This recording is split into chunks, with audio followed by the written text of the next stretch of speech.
আসসালামু আলাইকুম। আরও একটি নতুন ভিডিওতে আপনাদের সকলকে স্বাগতম।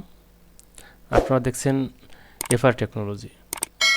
তো আজকের ভিডিওর উদ্দেশ্য যে কিভাবে আমরা এইরকম একটা নেট স্পিড মিটার আমাদের কম্পিউটারে বা ল্যাপটপে সেট আপ দিয়ে আমাদের কম্পিউটারের ডাটা আপলোড এবং ডাউনলোড এর সম্পর্কে বিস্তারিত জানতে পারবো, যে কী পরিমাণ ডাটা আমার আপলোড হচ্ছে, কী পরিমাণ ডাটা আমার ডাউনলোড হচ্ছে। তো এই ধরনের তথ্য আপনি জানতে পারবেন। তো এটার জন্য আমাকে কি করতে হবে, আমার এখানে যে আপনাদের ল্যাপটপ বা কম্পিউটারে যে মাইক্রোসফট স্টোরের অ্যাপস আছে এখানে ক্লিক করবেন। আমি এটা এখানে পিন করে রাখছি। আপনারা চাইলে স্টার্ট বাটনে ক্লিক দিয়েও মাইক্রোসফট স্টোর সার্চ করে ওই মাইক্রোসফট স্টোরে প্রবেশ করতে পারবেন। তো আমি এখানে ক্লিক করলাম।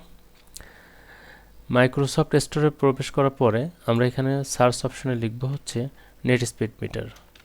নেট স্পিড মিটার লিখে যখন আমি ইন্টার বাটনে প্রেস করব তখন আপনি এখানে দেখবেন এখানে অনেক ধরনের নেট স্পিড মিটার আছে। তো এখানে বিভিন্ন নামে আছে, net speed metre, DU net metre, আবার নেট মনিটর, বিভিন্ন নামে আপনি এটা পেয়ে যাবেন।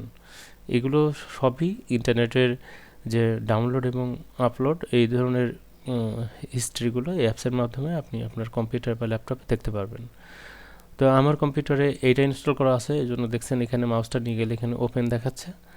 তো এটা আপনি এখানে দেখতে পাচ্ছেন, এটা একটা এখানে দেখতে পাচ্ছেন এখানে আগে থেকে লেখা আছে এখানে ফ্রি, এটাও ফ্রি, কিন্তু এটা কিন্তু পেইড। এখানে ডলার সাইন দেওয়া আছে এবং কিছু অ্যামাউন্ট দেওয়া আছে।